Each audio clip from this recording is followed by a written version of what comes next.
Alors bonjour à tous et bienvenue dans cette nouvelle vidéo. Donc aujourd'hui nous allons parler de la communication avec les pervers narcissiques. Beaucoup de personnes vont dire mais en fait il n'y a pas de communication avec les pervers narcissiques, et c'est vrai. Pourquoi? Parce qu'ils jouent un rôle, donc ils vont tout faire pour essayer de vous faire jouer un rôle. Et c'est pour ça que d'ailleurs vous allez sentir que vous perdez votre aisance relationnelle, votre aisance au niveau de la communication, au niveau aussi de la faculté d'identifier ce qui se passe dans la relation, les émotions, etc. Tout devient trouble, tout devient compliqué. Et particulièrement la communication. Donc vous allez chercher des moyens pour communiquer, pour vous expliquer, vous allez en fait donner beaucoup d'infos aux pervers narcissiques, qu'ils soient hommes ou femmes, et ces personnes-là vont tout faire pour utiliser en fait ces infos contre vous, pour vous détruire, pour vous faire mal. Et du coup, on n'est pas dans une communication en tant que telle, c'est-à-dire que l'un et l'autre on n'essaye pas de se comprendre, donc vous êtes en train de chercher quelque chose que l'autre ne va pas vous donner.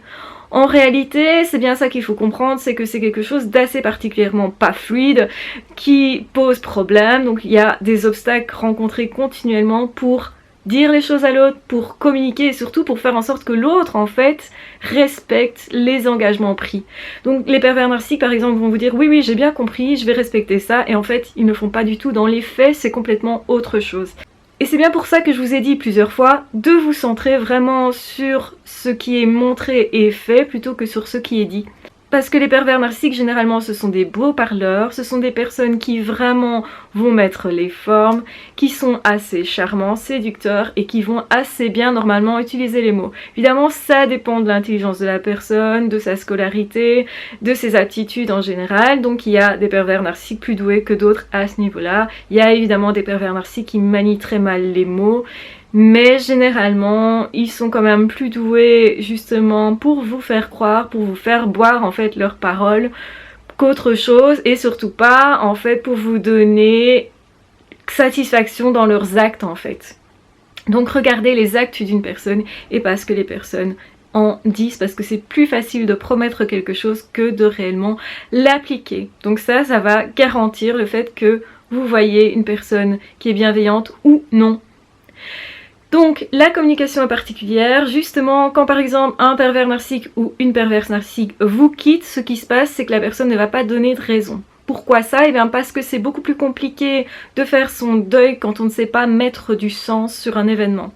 Autrement dit, les pervers narcissiques vont brouiller les pistes continuellement et surtout vous faire croire que vous êtes coupable, que vous avez fait en fait quelque chose de grave.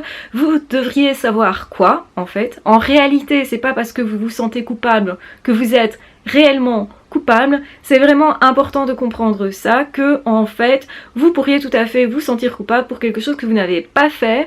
Et surtout ce qu'il faut comprendre, c'est que leurs exigences sont tellement énormes qu'ils sont impossibles à satisfaire, qu'ils vous demandent des choses incroyables et qu'en plus ils vont vous reprocher à peu près n'importe quoi. En fait, on va vous reprocher ce que vous allez faire ou pas faire et vous allez être toujours pointé du doigt comme coupable, quoi que vous fassiez. Une fois que vous avez compris ça, vous ne perdez plus votre temps à essayer de faire ceci ou ça, vous faites ce qui vous plaît vous, parce que ça vous rendra plus heureux vous. Bien entendu, le fait de vous sentir coupable, c'est une façon aussi de vous rendre malheureux. C'est une façon de faire, en fait c'est vous-même qui vous rendez malheureux quand vous faites ça, mais quand on se sent coupable, ça peut durer longtemps et ça peut faire en sorte qu'effectivement ça gâche votre vie et vos instants, les instants justement que vous ne passez pas avec les pervers narcissiques, qui pourraient vous rendre heureux, qui pourraient justement vous réparer, vous apaiser. Et c'est bien ça que la personne ne veut pas, c'est vous rendre heureux. La personne perverse narcissique essaye de vous rendre malheureux, essaye de se prouver en fait que votre bonheur n'est pas sain, que vous n'êtes pas sain vous-même, que de toute façon vous ne valez rien, en fait comme eux. Ils vont projeter en fait sur vous tout ce qu'ils sont à l'intérieur, tout ce qu'ils n'arrivent pas à faire, et c'est pour ça qu'ils ont besoin de se persuader que personne ne peut être heureux, ou que tout le monde en fait peut tomber très vite dans le malheur, dans la tristesse, dans la dépression, et aller parfois jusqu'au suicide. Donc ils vont aller très très loin dans la non-communication. Donc c'est-à-dire ce sont des personnes qui vont couper la communication, justement principalement à des moments où vous les attendez vous, où vous voudriez des explications, où vous voulez partager de l'amour, où vous avez besoin peut-être d'affection. C'est à ce moment-là qu'ils coupent la communication, ils vous laissent tout seul avec vos problèmes, ils ne vous soutiennent pas, ils ne sont pas présents. Donc posez-vous la question, est-ce que vous ne méritez pas plutôt quelqu'un qui est vraiment bienveillant avec vous, quelqu'un qui vous soutient, quelqu'un qui, quelque part, vous montre son respect par le fait de vous écouter et d'appliquer aussi votre demande. C'est-à-dire que quand on dit un besoin, c'est pas toujours évident de le dire, de l'exprimer, et surtout exprimer les choses de manière à ce que l'autre entende bien quel est le besoin, quelles sont les attentes. Mais quand l'autre ne répond pas à ces attentes-là, ou fait semblant de ne pas comprendre vos besoins, et que c'est continuel, c'est pas juste une fois comme ça, parce que évidemment dans toute relation on a des difficultés de communication possibles, donc c'est-à-dire que on peut mal s'exprimer, l'autre peut aussi mal interpréter ou ne pas être disponible à ce moment-là. Donc il y a plein de facteurs qui peuvent être présents dans une relation normale pour effectivement que se passe un problème de communication. Ça nous arrive tous et effectivement dans ce cas-là on va reformuler, on va faire des efforts, autrement dit pour réexpliquer, pour expliquer à un autre moment, pour expliquer différemment ou pour montrer peut-être des choses que l'on n'arrive pas à dire en mots, en phrases ou les faire passer par des objets, que sais-je d'autre. Un cadeau c'est une façon de dire je t'aime sans mettre de mots parce que peut-être les mots sont trop compliqués pour nous à ce moment-là et on est plus à l'aise avec cette façon de communiquer. Donc nous avons tous nos façons de communiquer préférentielles, c'est-à-dire qu'on ne communique pas tous exactement de la même manière, on sera plus compris effectivement quand on utilise les mêmes moyens de communication que l'autre, en tout cas les mêmes moyens préférentiels. Cependant, effectivement, les pervers narcissiques vont tout faire pour ne pas vraiment communiquer. Donc c'est-à-dire qu'ils vont parler beaucoup, paradoxalement. Mais par contre, ils vont faire en sorte que ça soit pas confortable pour vous. C'est plutôt pour noyer le poisson, pour que vous soyez confus. Donc pour en fait vous perturber, pour en fait vous faire mal. Parce que ça fait mal de ne pas être reconnu. Ne pas être reconnu, c'est aussi justement ne pas être entendu dans ses besoins. Et c'est aussi parfois même ne même pas être écouté, ne même pas être regardé. Donc les pervers narcissiques adorent faire semblant que vous êtes transparent. Aussi parce qu'ils sont très centrés sur eux-mêmes, qu'ils soient hommes ou femmes, donc très centrés sur eux-mêmes. Ça veut dire qu'on ne vous donne pas assez d'attention, que vous ne faites pas partie de leur centre d'attention, parce que leur centre du monde, c'est eux-mêmes, c'est pas vous. Donc ça c'est une chose aussi qu'il faut comprendre, et donc c'est pour ça que vous vous sentez souvent impuissant, non reconnu, non entendu. Peut-être vous vous sentez même incapable de communiquer, vous avez l'impression que cette aptitude que vous avez avec les autres personnes, vous ne l'avez plus à ce moment-là avec cette personne-là. Et le risque, c'est de prendre ça comme un défi et d'essayer d'aller relever ce défi en se disant « je vais finir par y arriver ». Ou en expliquant ça par le fait que l'autre peut-être a des douleurs émotionnelles, etc. Les pervers narcissiques adorent se faire passer pour des victimes, adorent faire croire qu'en fait, ils n'ont pas fait exprès, que c'est juste de la maladresse, que ce n'est pas de la méchanceté. Donc c'est pour ça qu'ils vous disent rarement les choses en face. Et ça fait partie aussi du climat de non-communication qu'ils installent. Donc la communication avec un pervers narcissique est surtout trouble, est surtout faite d'incompréhension, et une incompréhension qui est surtout volontaire de la part du pervers narcissique. Et c'est ça qu'il faut bien comprendre. Vous cherchez vraiment à communiquer, vraiment à entendre l'autre et à vous faire entendre. Vous faites des efforts pour satisfaire les besoins des autres. Vous faites des efforts aussi certainement pour que l'autre satisfasse vos besoins. Même si, je pense, vous devriez les satisfaire beaucoup plus vous-même et vous détacher beaucoup plus du coup de la demande que vous faites à ces personnes-là. Parce que vous attendez quelque chose face à une personne qui ne vous le donnera pas. Donc en fait, il faudrait faire le deuil de cette demande-là en vous disant ok, j'ai de quoi me réparer moi, j'ai de quoi m'aimer moi, j'ai de quoi aussi aller découvrir d'autres personnes et certainement je trouverai réponse ailleurs et pas là. Donc ça c'est très très très capital, important.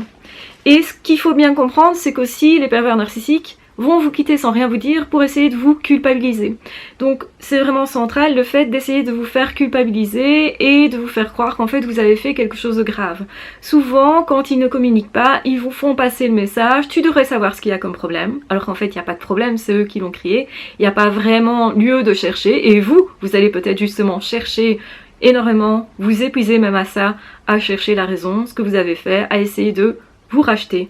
Et en réalité, le pervers narcissique va vraiment faire comme si vous aviez été faire quelque chose de très grave. Vous allez non seulement vous sentir possiblement coupable, mais coupable d'une faute grave. Donc évidemment que au niveau du bien-être, ça va plutôt saloper votre bien-être, et c'est le but des pervers narcissiques, c'est que vous ne pouvez pas vous sentir heureux quand vous vous sentez coupable de quelque chose.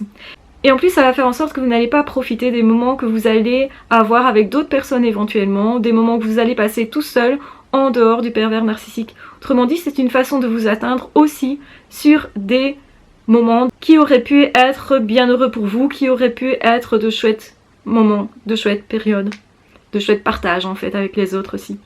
Ce qui est vraiment capital, c'est de comprendre ceci. C'est pas parce que vous vous sentez coupable de quelque chose que vous l'êtes vraiment. Souvent, en réalité, vous n'êtes pas coupable de grand chose. Vous êtes éventuellement coupable de petites broutilles ou de réactions par rapport à quelque chose qui n'est pas du tout disproportionné en réalité. Souvent, ces personnes-là vont tout faire pour vous faire péter un câble, autrement dit, et vous faire croire que c'était pas normal votre réaction. Ils vont vous rappeler continuellement ce moment-là, ce moment où en fait vous vous êtes défendu, enfin, parce que cette personne vous malmène depuis hyper longtemps. Et donc en fait votre réponse, elle est plutôt adaptée et normale. Mais c'est vrai que par contre elle est empreinte de toute une série de sentiments, d'émotions qui vous appartiennent. Certainement parce que cette personne appuie sur vos douleurs, donc c'est pour ça qu'il y a plus de réactivité. Et cette personne s'attend d'ailleurs à votre réactivité. Donc c'est-à-dire que quand vous avez conscience de vos blessures, que vous avez travaillé dessus, que vous êtes moins impacté émotionnellement, que l'autre va moins du coup savoir jouer avec vos émotions, vous allez pouvoir prendre plus de distance et dire à l'autre « Attends, je sais pas ce que tu fais là, je vais y réfléchir et je te donnerai ma réponse plus tard. » Ça permet de mettre à distance en fait cette réactivité, de ne pas donc être dans la réactivité et en fait de ne pas donner au pervers narcissique ce qu'il veut, c'est-à-dire votre pétage de plomb, pour pouvoir vous dire « Tu es coupable, t'as vu comment tu te comportes. » Et vous-même, vous allez risquer de croire ça, de croire que vous n'êtes pas une bonne personne parce que vous avez fait ça, vous avez eu ce comportement-là.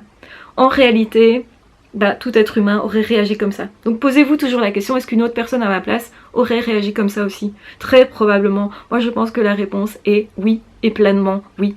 Pourquoi? Parce que c'est pour devenir fou de nous faire tourner en rond, de nous faire croire à tout et n'importe quoi, de nous dire tout et son contraire, de faire en sorte qu'il n'y ait pas de communication, de nous faire en fait courir derrière quelque chose qui n'existe pas. C'est une carotte en réalité, mais qui n'est qu'une illusion. Donc en réalité, dans une ambiance comme celle-là, de non-communication, de non-respect, parce que c'est aussi ça, hein, la non-communication, quand on vous tourne le dos, quand on ne vous écoute pas, quand effectivement même on vous humilie en faisant exactement l'inverse de ce que vous souhaitez, mais forcément, à un moment donné, il est normal de péter un câble, de réagir et d'en avoir marre. Donc c'est au moment où on peut se dire que effectivement on est en colère, se dire ça suffit, que là vraiment on va bien se défendre. Donc c'est important en fait de se dire mais non, je ne me sens pas coupable du tout de ça. Si le pervers narcissique, la perverse narcissique vous fait vous sentir coupable à ce moment-là, c'est précisément aussi pour vous éviter de vous défendre et pour vous éviter d'être heureux. Donc c'est vraiment important de faire tomber la culpabilité, de comprendre qu'on n'est pas en tort, que les attentes du pervers narcissique sont disproportionnées, ne sont pas du tout logiques et que de toute façon cette personne est continuellement frustrée, quoi que vous fassiez, quoi que vous donniez. Généralement, vous allez comprendre que vous avez déjà donné énormément. Posez-vous la question, est-ce qu'une autre personne à sa place aurait été satisfait de ce que je donne, de ce que j'amène? Voilà, surtout prenez bien soin de vous, n'hésitez pas à vous abonner à la chaîne si ce n'est pas déjà fait, n'hésitez pas aussi à rejoindre la chaîne, vous pouvez bien sûr commenter, partager cette vidéo et de toute façon on se retrouve très vite dans d'autres vidéos ou dans d'autres podcasts. Ciao, bye bye.